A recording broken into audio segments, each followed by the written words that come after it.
Well, I'm here with Phil Hazelhurst, the manager of the Rum Story, and this is an unusual event for most people, but are you accustomed to your ghosts now? Well, we've done a few now. We've tended to sort of have several full night vigils, and we've also done several of these little taster sessions.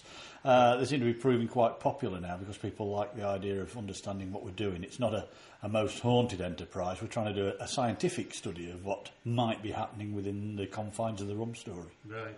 And do people ever experience anything strange or unusual during their evenings here, or not? Well, we've had a couple of dozen sightings over during the course of the nighttime vigils. We've also had daytime sightings by people who've just been visiting the Rum Story. Right. And what sort of things do people experience? A lot of the time it's been when they've been taking photographs, and they tend to have the orbs around people when they've taken the photographs.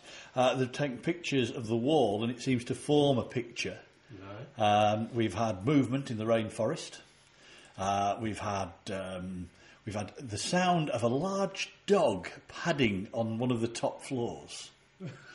And is there any to the Baskerville, you never know. Is there any historical reason as to why this particular building is haunted?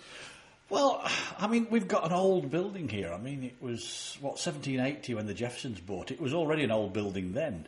I mean, there's a lot of history in these walls. If you believe in some of the paranormal explanations, which is that bricks can actually take in the emotions or passions or vibrations that are caused by certain events and then release them like a tape recorder. I mean, we've had a lot of time to record an awful lot of incidents. Yeah. And I've got to ask, finally, do you believe in ghosts? Have you ever experienced anything here?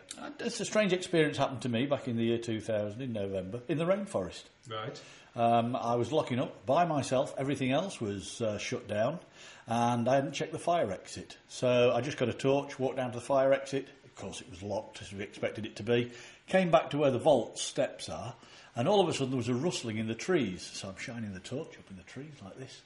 And then it just felt like Hurricane Katrina blew through the entire part of the rainforest. The rainforest actually moved.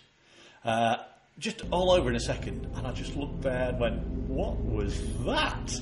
There wasn't anything snapping, we didn't have to replace anything, nothing like that, but the entire thing moved. I've got no idea why.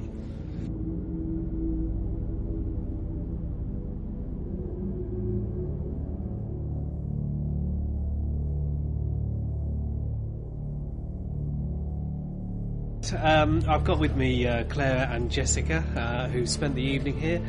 Before you arrived, were you sceptics or believers? More of a believer. Yeah, definitely. But of course, the big question: did you actually experience anything this evening that you think might have been paranormal? Yeah. When I was going into the toilets, it wasn't specifically the women's or the men's. I got goosebumps all the way down one side of my face and all the way down my arm. Right. And we heard afterwards that, in fact, the toilets is an area where there have been sightings. It's a good job I didn't know that before I went in, so I wouldn't have went in at all. I was a bit, didn't really want to go in, did I?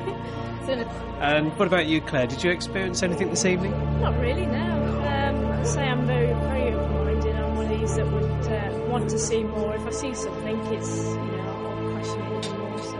But it's one of those things, the lights were on, and it was very sort of sterile environment, so... I seem to think that if you turn the lights off, then it sort of generates sort of that experience.